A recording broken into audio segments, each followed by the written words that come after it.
morning, happy Monday, and welcome to today's message. Hope everyone has a great week, had a great weekend. I actually went fishing yesterday, caught a fish, but it got away, of course, right? Isn't that how the saying goes? The one that got away. But I did have a witness, so there's that. All right, guys, we're going to start off with the Knight of Pentacles. Our teenager, our new desires, our resources, our patience, hard work, and then we've got the Eight of Wands in reverse, followed by the Two of Wands in reverse. So a couple of creation wands energy cards, but in the reverse, the Eight of Wands in reverse is frustration. It is fast moving. It's travel. It can mean problems. It can mean delays, maybe. And then we've got the Two of Wands in reverse, which is maybe overthinking, not making a decision, deciding not to decide, followed by the Seven of Wands in the upright, self-defense, protective, and then the Nine of Swords in the upright. So that could be some anxiety, some depression, overthinking, not making a decision,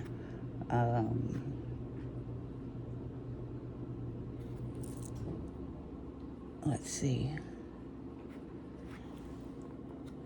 Let's start over. Our Knight of Pentacles. She looks like she is taking notes. She's got her resources with her.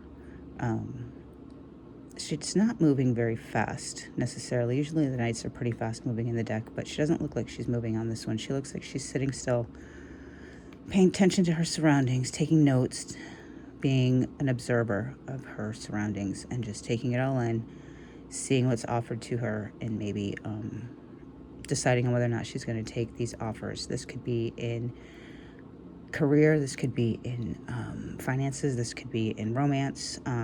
With it being Pentacles, I tend to think that it's more of a job offer or some sort of offer to do something that will result in a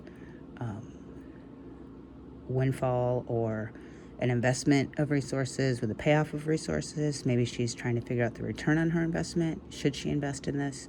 Either way, it's an offer coming in.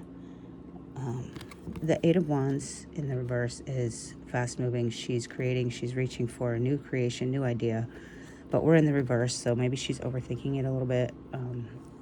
Maybe she is a little scattered in her energy. Everything's kind of going in a bunch of different directions. Not sure if she's got an ending, not sure if she's got a beginning. Very scattered, very in her head, overthinking. And then the Two of Wands is usually a decision to be made. So when that comes in the reverse, I tend to think that that is a decision not to make a decision.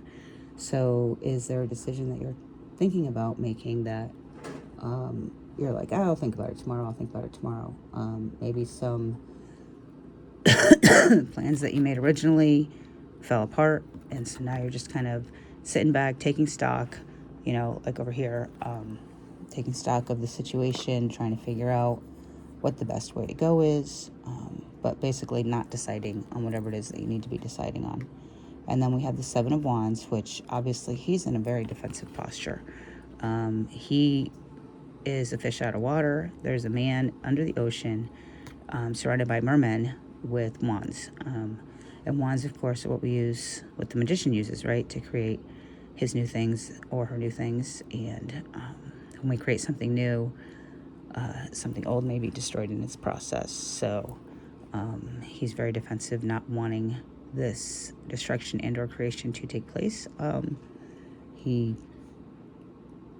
is trying to protect against any competition, maybe, but he's definitely on his own. This guy is going solo. And then we end on the Nine of Swords.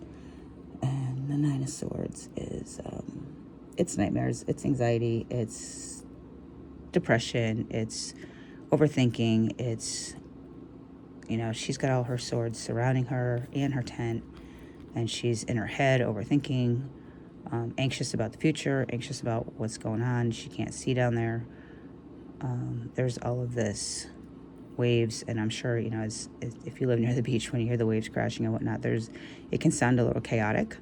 I personally think it sounds more like a symphony, but I guess it's all in the perception of the chaos as to whether or not you can find the patterns and whether or not you can see the artistic beauty in the chaos that surrounds you. You know, if she would just open her eyes, she would see that the waves are not big enough to get her. You know, this chaos that's surrounding her that she's maybe worried about, they can't reach her. And the only way that they could reach her is the one way she hasn't protected herself. So she's protected herself from every other possible way, except for maybe this is her higher self trying to reach her that can't reach her, because she's so stuck in her head and she's not really connected to source. I don't see a moon in this card. So usually you see a sun or a moon or some light in some way, shape, or form, but this one just looks kind of like twilight, right, in between sunset and moonrise. So definitely thinking too much in the 3D, too much in her logic, too much in her thoughts, and not enough with her emotions. If you notice, we don't have any cups in this reading today, so there's no emotion going on. We've got all creation, resources, and logic, and intellect. So where is our emotion? Where is our intuition? Where is our knowing that we're on the right path, our knowing that we're doing the right thing, our confidence? Where's that confidence that we saw yesterday? Did something happen in the last day or two to change these energies around? Our creative energy is kind of closed off. Our emotion energy just is non-existent, and we're a little worried about our resources, and we're overthinking it to death. So again, guys, I mean, after the reading we had yesterday, we got to remember that God and Spirit, they take care of us.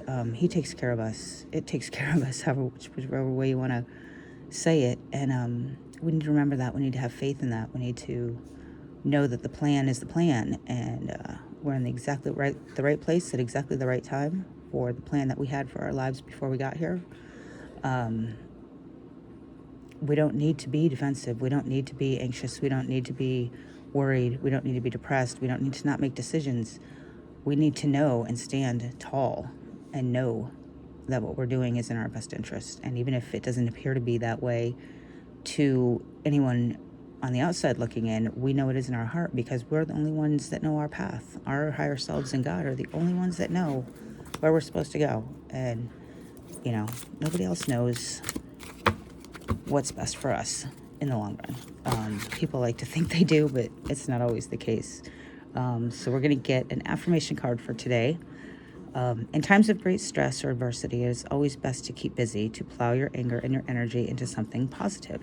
So all weekend we got messages about sitting still, meditating, thinking, and maybe that put us into this frame of mind of contemplation, and then that got us anxious, and then we're overthinking things. So maybe now when we do start overthinking, and we're too much in our heads, maybe the idea is to just move forward and start doing things. You know, maybe it's time to just do it, just get it done. What's that thing that you've maybe put off, that you've been procrastinating on? It's time to get that going.